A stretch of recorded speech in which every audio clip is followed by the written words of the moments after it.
আসসালামু আলাইকুম গাইজ, আজকে আমি আপনাদেরকে দেখাবো চিকেন বল তৈরি করে। প্রথমে কিমা করে চিকেন নিয়েছি প্রায় হাফ কেজির মতো। এরপরে দিয়ে দিব কাঁচামরিচ 6-7টা কুচি করে কেটে, তারপরে শুকনো মরিচ 3টা কেটে দিব, 1 চা চামচ রসুন বাটা, 1 চা চামচ আদা বাটা, সামান্য পেঁয়াজ কুচি দিয়েছি, গোলমরিচের গুঁড়া 1 চা চামচ, কর্নফ্লাওয়ার 3 চা চামচ, হাফ চা চামচ দিয়েছি লবণ। তারপরে দিয়ে দিব হাফ টেবিল চামচ সয়া সস, 1 টেবিল চামচ সস টমেটো সস। তারপরে 3টা ব্রেড আমি সাইডটা একটু কেটে নিয়ে একটু ভেঙে দিয়ে দিলাম বাটির মধ্যে।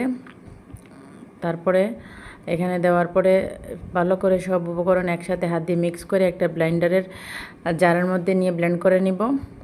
যে দেখতে পাচ্ছেন খুব সুন্দর করে ব্লেন্ডার হয়ে গেছে। আমার একটা বাটিতে তুলে নিয়েছি।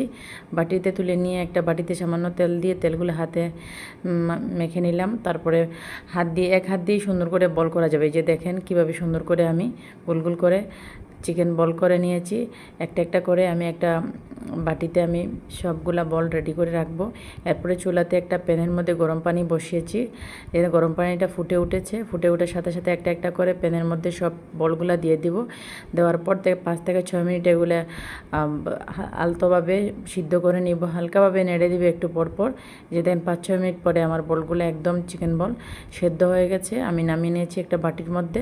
তারপরে একই প্যানে আবার তেল গরম করে নিচ্ছি। তেল গরম হওয়ার সাথে সাথে আমি বলগুলা দিয়ে দিলাম। দেখতেই পাচ্ছেন 5-6 মিনিট লো আছে নেড়ে চেড়ে আমার চিকেন বলগুলো হয়ে গেল।